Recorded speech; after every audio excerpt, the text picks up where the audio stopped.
Hello, Instagram. Happy Sunday. We are chilling.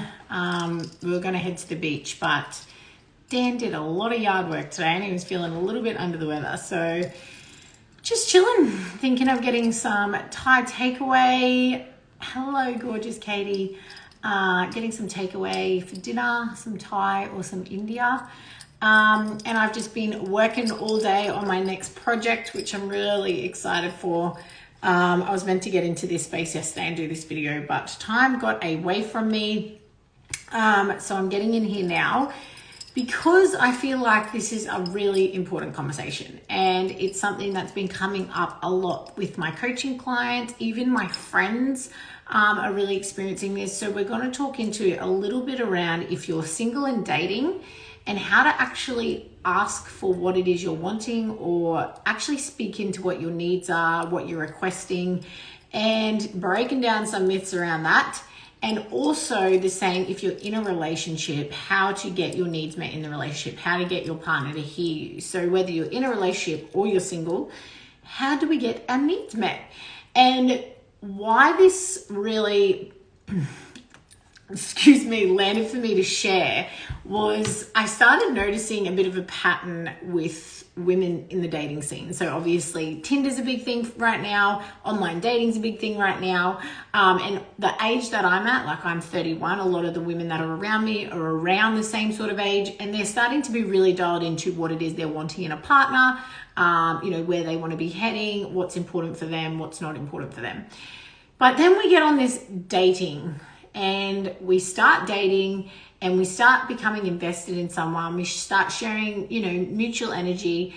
And for some reason, there seems to be this setup of not being able to speak into what it is you actually need. Not being able to tell the guy that you're dating what it is that you're wanting, in fear that you might look like you're batshit crazy, you might be a psycho one, like you're too needy. All these bullshit beliefs and myths that have happened over the years that are holding us back from actually speaking into what it was, and wasting time hanging out with dudes that are either douches, don't want what we want, they want a quick flip and off you go, or they don't want a relationship. And women that know what they want, they know what they're needing, and they're too afraid to actually speak into it when they start dating, in fear that the other person is going to reject them on some level. And so what I want to say is, if some things might be, you want to get married, or you want to have children, or you want to travel, you don't want to settle down, you want growth, whatever it is, whatever your values are, and you're not speaking into them, you're rejecting part of who you are. And I've been able to witness it over the last 6 months. A few of my friends are single, and they've been so afraid to speak into their truth. They already know what they want. They know what they're looking for. They're really clear about how to get their needs met. And the moment a guy comes along and gives them the attention, gives them the validation, gives them some significance, they basically self-abandon themselves. And the beliefs that come up, the stories that come up around tell them what you want, tell them what you're needing, they go, I can't do that. I'll look crazy. I seem too much. To who? Who do you seem too much to? Because once upon a time, some douchebag ex-boyfriend has said to you, oh, you're a fucking psycho, you're too needy. Like, we've got to be willing to let that shit go in order to get what we actually want in our relationships. And this is about being really clear on your internal boundaries, whether you're a female or a male. Getting clear on your internal boundaries, getting clear on who you are, where you're going, what you need, what you don't need, what you need to request, comes from you knowing at the core of who you are. Because what I see is women start dating, they self-abandon what they're actually wanting. So they go back on what it is they're wanting. They don't speak into what it is they're wanting, in fear of that rejection, in fear of being too needy, in fear of being a basket case. And then they keep hiding parts of who they are. So they've got two realities going on. An internal reality of what they're actually feeling. So they know what they're wanting. They're like, maybe they're 30 and they want to travel, or they want to have a kid soon, or they want to settle down. They've got whatever they're feeling and experiencing on the inside. And then they've got an external reality happening of how they act and how they're interacting. And so I want you to think for a moment, if you're dating someone and you've got two realities going on. One of them is false. And if one of them is false, then no one can actually love you because you're not actually being authentically you. If you're showing up out of alignment with what it is you're actually wanting, the person you're dating isn't even getting to get to know you anyway. So the setup and the foundation of that relationship is already unhealthy. You really actually get to say, well, this is what I'm needing. This is what I'm looking for. This is what I'm wanting in a relationship. And if a guy says to you or a woman says to you, that's not what I want, that's not where I'm at, then it's not your job to try and convince them or change them that you're the right one. And it's not your job to try and mold them to fit into your values. So if you've got a strong value on wanting to travel, say freedom, for instance, you really want to travel, and you've got a strong, value on trust and loyalty, whatever, and you meeting someone and they're not meeting those values, maybe they only meet 1 out of 3 of your values.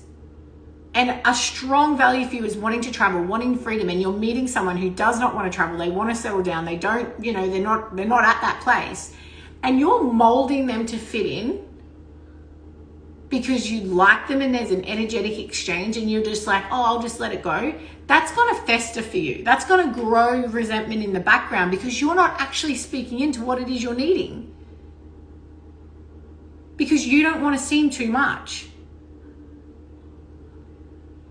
And then what happens is, like, another thing that I've witnessed is either party will actually say, I'm unavailable for a relationship right now. I'm unavailable for a relationship right now, but I'm happy to talk to you. And what we are doing is we're not listening to what the person's telling us. We have, some of us have stories set up, and some stories might be, oh, if I just hang out with them, they might like me in time. Or if I just, do what they want to do, that they'll see how amazing I am. And we're trying to get our needs met outside of us. We're trying to get the validation outside of us. Rather than actually seeing, they're saying to you, I'm not available for a relationship right now. And you actually being dialed in to wanting a relationship right now and honoring that. And just being like, cool, not my person, and move on. We don't. We become like addicted to the possibility of trying to change someone or have them see that we're good enough. Because if they want to hang out with us but they don't want to date us, that must mean that we're not good enough. No, it just means where they're at right now. They're directly telling you, this is my boundary and I don't want a relationship right now, or I'm not available for this right now, or this isn't good for me right now. And we just don't want to hear it because we make it mean something about us. All this pussyfooting around dating, it's like we go from talking to dating to them being exclusive to them being a couple. Like, there's all these in-between gray stages where no one's really clear, no one's speaking into their truth, no one's honoring their needs. It actually develops more trust, more safety, more healthy ways of relating when you speak into it and be like, this is what I'm looking for. Like, are you available for that? Where are you at in life? What are you needing? And it doesn't upset me, but it does, for the women I'm working with, it pains me to see that women don't trust themselves enough. They don't believe in themselves enough. They don't think they're worthy enough to be asking for what they want. They're letting the man, or it might be the other way around, whoever, decide how the relationship's going to play out. And then they're molding themselves to fit into that. Give me some love hearts with a few people on if this is landing for you or makes sense for you. Or if you've ever felt it's too much for you to say what it is you're actually looking for or wanting. Like, we will get pissed off at men when they're like, I don't want a relationship, I just want a wham bam thank you ma'am. We get mad at them. But they're telling us the truth, which is what we're asking for. But because it's not what we want to hear, we get fucking pissed off at them. I'm like, he's telling you he only wants to have sex. He's being honest with you. He's communicating his boundary. And then we get pissed off about it. Like, that blows my mind. It's like he's actually being honest. This is where he's at right now. Does that make him an asshole? Maybe, maybe not. Maybe it just makes it that he knows where he's at. And you have to believe him. When people show you who they are, you have to believe them. It's not up to you to be like, oh, I want to convince him to be in a relationship. I want him to be this. I want him to... No. Get back in your own lane. Get dialed into your own boundaries. And be a stand for who you are. Otherwise, we overstep our boundaries. We start sleeping with a guy that just wants sex when we want a relationship because we want to get the validation, we want to get the significance, we want to have the sex. And then 4 weeks later, he's like, but I told you I didn't want a relationship. And then you're over here all upset, all broken down, all confused. He's given me mixed signals. He's done this. No, he didn't. He told you he didn't want a relationship. You didn't want to hear it. And I know that sucks. And I know it's like, bit cutthroat, but it's the truth. Like, if you're in this space of dating and you're in this space of starting a relationship or whatever, like, you've got to get honest with what it is you're needing. It's not about the other person. It's about you being dialed into your own self-validation, and stop lying to yourself, because you deserve whatever it is you're needing. You deserve to get that met. Now, I don't mean that there's not areas that can be negotiable or non-negotiable, all that type of thing. But if you're coming into a relationship and you're starting to date someone and you don't know at the core of who you are, you don't know what it is you're wanting, and you're hoping to find someone, some king's just going to walk in and he's just going to have all the magic hands for you and you're just going to get to sit at home and do nothing. Like, is that the type of woman you actually want to become? Is that the type of woman who's actually going to be happy in 5 years, in 10 years, in 15 years? Now, boundaries are flexible. Don't get me wrong. It's not like this is my boundary, this is who I am, but it's at the core of your validation for yourself and getting your needs met first. Because what I see is a woman will start dating, be like, and then he won't text for 6 hours. Oh my God, he doesn't like me. Oh my God, he's seeing somebody else. Oh my God. And their world falls apart. That's a red flag that your point of validation is outside of you. And I say that with humor, but I know it's a lot harder than that, but it's true. You know, we set up these expectations straight away that he should message me 10 times a day. He should do this, or, you know, whenever. He should be asking me out. He should be blah, blah, blah. And we've got like these 5 steps of how a guy should be dating me. And then if that doesn't happen, it's like my whole world falls apart. I self-abandon myself and I must not be good enough. What that is a poor lack of internal boundaries and a setup for really bad codependency. I'm getting a lot of love hearts come through, so I'm assuming that this is landing for whoever is on. If you have any questions, drop them in the comment box below. But really, we've just got to start getting honest. Like, who wants to date someone that's not being really authentic? Like, I wouldn't want to be dating someone. I wouldn't want to be in a conversation with someone and I'm on a date with them. And in my world, I'm like, this is all the things I want and need. Oh my God. Like, he's telling me that he wants to move in 6 months. He's telling me that he wants to do this. Like, this isn't going to line up with my stuff, and not speaking into what it is I need. I'm waiting, hoping that it works out, or I'm waiting for him. Like, that's not even how the feminine and masculine work, but that's a whole nother conversation. This is around your internal boundaries and speaking into what you need, asking, telling, and letting go of the beliefs that you're going to be crazy, letting go of the beliefs that you're not enough, letting go of the beliefs that you're too much, whatever.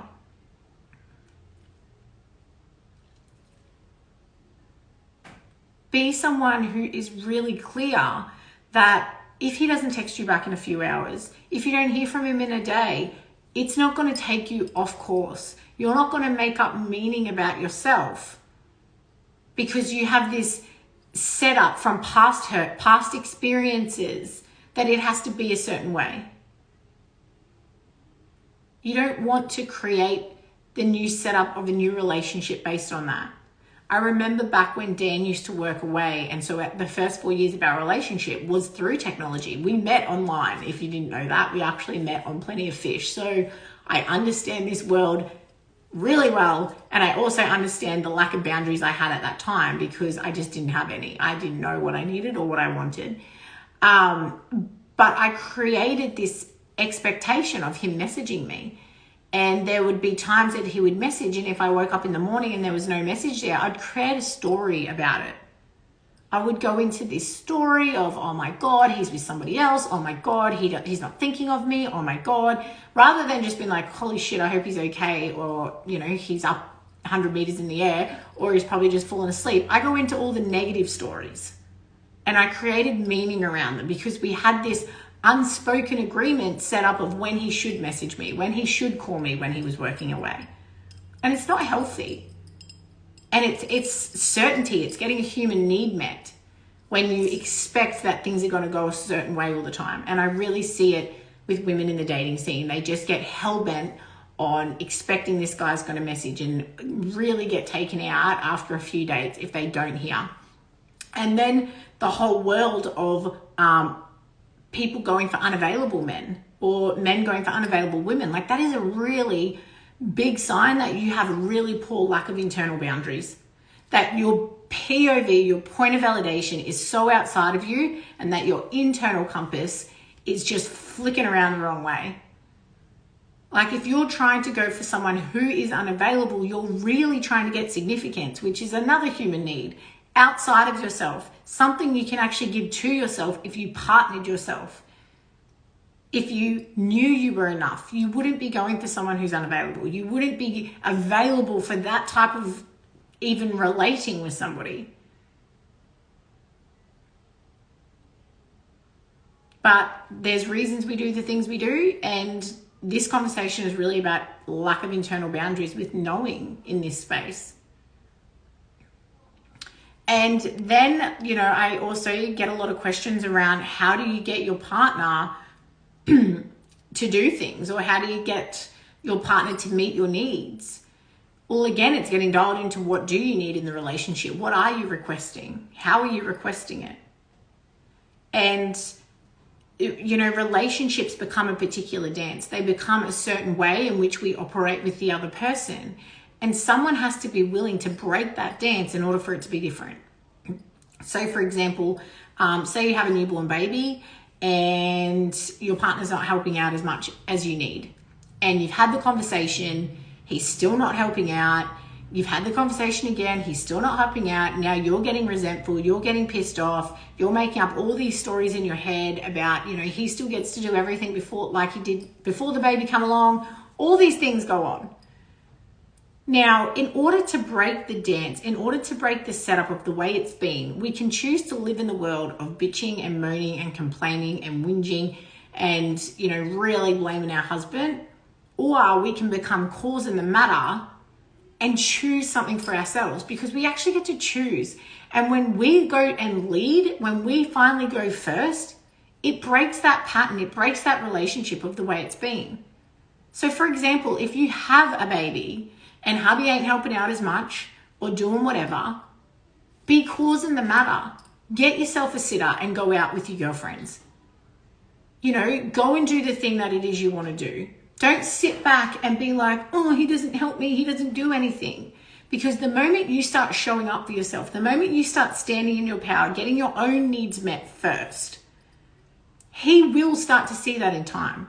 It takes a willingness for you to lean into the discomfort and the uncertainty. And often we don't, because we want to protect the status quo. We want to protect the relationships the way it is, because it's like the stories we make up. Oh, if I went out for dinner and I got a babysitter, he'd be so upset with me. If I had to pay someone, he'd be mad at the money that I spent, blah, blah, blah, blah, blah, blah, blah, blah. And we go into all these stories, hold on to all of our excuses, and then stay stuck. And we stay stuck in the victim of not getting our needs met. We're not getting more house. Like, go and get a cleaner. The amount of people these days that buy takeaway coffees or buy unnecessary things, like, we can afford a cleaner. Most people that are on Wi-Fi right now, watching this shit on their new iPhones, like, we've got to get honest with ourselves. Even if it's someone to come in for 2 hours a week to help out. You know, I hate cleaning. Dan doesn't like cleaning, so I go and get a cleaner. I don't sit back and blame him and be like, we should fucking help more, we should do this, we should do that.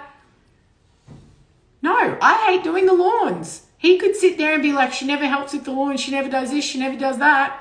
Or he can get someone to mow the lawns. Like, we've got to get responsible for what's showing up. And we're not willing to because we don't want to upset the dance. We would rather buy into the stories. There's a few of you on, drop me some love hearts if this is landing for you, if you get where I'm going with this, if this makes sense, if you've experienced this. Like, it's blunt, it's cutthroat, it's hard to hear, but it's true. You know, and in the relationships, there's always a distancer and a pursuer. And if you're constantly pursuing your husband and you're constantly at him and you're just like, clean the house, do this, do that, blah, blah, blah, he's just going to distant more and more and more and more until the pattern of the way it's been gets broken. And then you become the distancer and you actually start getting your needs met in your world. You start doing what it is. But the key is we don't go pay a cleaner to clean our house and then sit back and be like, I fucking had to pay someone to clean the house, hope you're happy. No. In order to break the dance, it's about still being loving and compassionate and kind. And that's the key part. That's the part I found the hardest when I used to have to break the dances. It's about still showing your partner love, respect, in order to protect the relationship. If you start pulling away and you start being real bitch, I don't know what else word to use, but if you start being a real bitch around it, then that's different. What we want to do is get your needs met while still showing up with compassion and love. And this takes time. You know, when you think of a relationship over a 50-year span, shit like this is a drop in the ocean. But most of the time we quit on our relationships. We give up because we're like, oh, it's fucking too hard. He never helped. He never did this. We're not willing to go through the waves of what it takes. Relationships have unspoken agreements. They have ways that become set up in the background. And it does take a willingness to change that. But you have to be willing to lean in, be with it, grow with it, all of those things. And it's not easy. It's not always easy. But if nothing changes, nothing changes. Like, that's the key thing that people aren't wanting to hear. Nothing changes if nothing changes. You can bitch about your husband till the cows come home, but if you keep allowing it to happen, he ain't going to change. His needs are getting met. He doesn't have to clean the house. He doesn't have to do all the things. Like, he's happy. Why is he going to be upset? He only gets frustrated because you're whinging. Like, we've got to be willing to break the dance that we're in. We've got to be willing to, like, lean into our needs ourselves. And the more you do that as a woman, I promise you, I freaking promise you, you will feel empowered. You will feel powerful as fuck because you've taken your power back. When you start getting your needs met in a relationship of what you're needing and not playing the victim, not blaming your partner, you will feel so fucking powerful. But you've got to be willing to ask yourself, how long am I going to keep putting up with this for? How long am I willing to keep doing it this way? Now, this isn't about saying a partner's bad or right or wrong. This just is about getting your needs met. And you've really got to ask yourself some hard questions. If you keep doing it this way, how long are you willing to do it for? Because unless something major happens, he ain't changing or you ain't changing. I ain't mowing the lawns. That ain't changing. So figure it out. You know, like, we've just got to take our power back.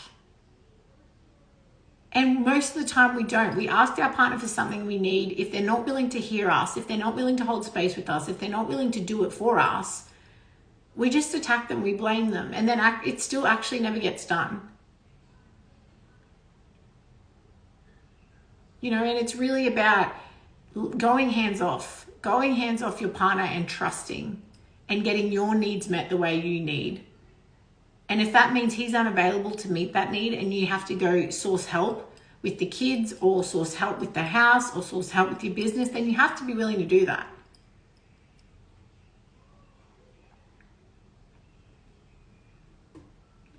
All right, team. Drop me a question, hashtag replay. If you do watch this, I'd love to hear what you have to say, or private DM me if you don't want to comment on here with what you're hearing for yourself. I'd really love that.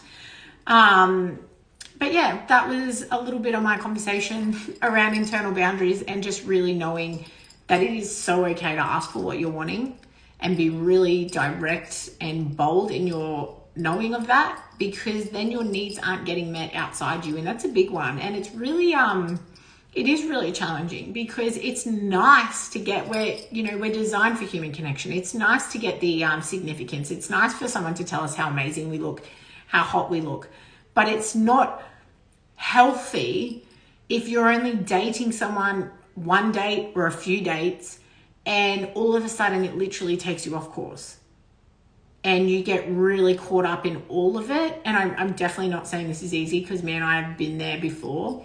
And it's okay to be hurt when we have an energetic connection with someone or we're interested in someone, but it's different to, the self-validation and really abandoning yourself. So making it mean something about you, where you go into a state if you don't hear from him or it hasn't gone like you thought it would go, and you go into the whole self-judgment, self-criticism. I'm not good enough. No one ever wants to date me.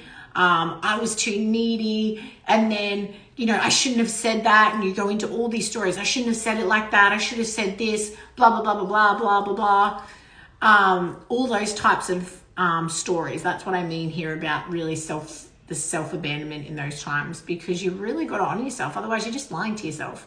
And if you're constantly lying to yourself in order to get the guy, he ain't your guy. Like, let's be real here, women. Like, he's not your guy if you're lying and hiding parts of who you are. If your internal world and your external world are completely different, he ain't your guy. I'm sorry, but you should be able to be completely who you are, speak into what you need, knowing what you need.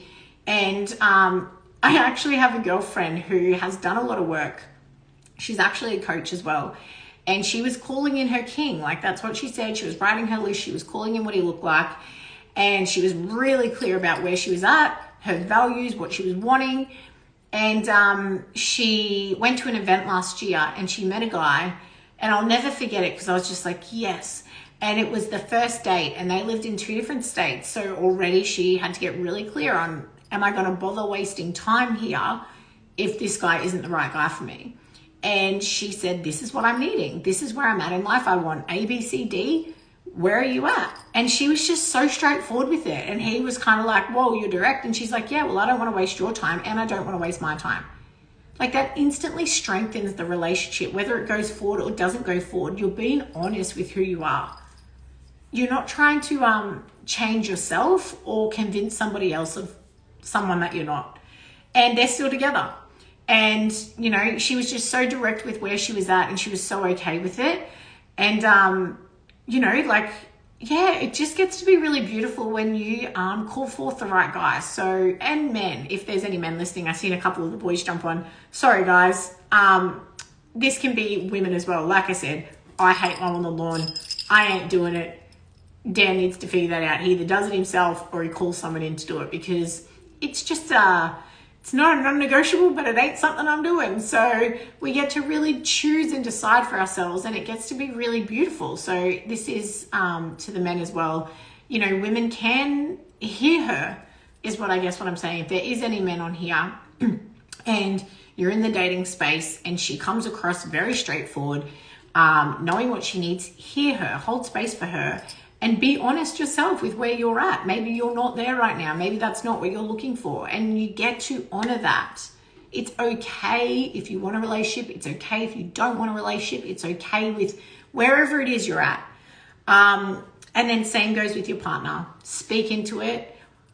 Look at the circular dance. Look at the patterns that are playing out. Stop moaning and complaining about your partner and get proactive about it. Change something. Do something, whatever it is, because it will strengthen the relationship, or over time, maybe it won't, but you'll sure as shit know who you are and you'll be in your power to not put up with that. All right, beauties, that's my Sunday chat. Hope you're all having a wonderful weekend, and I'll see you guys soon.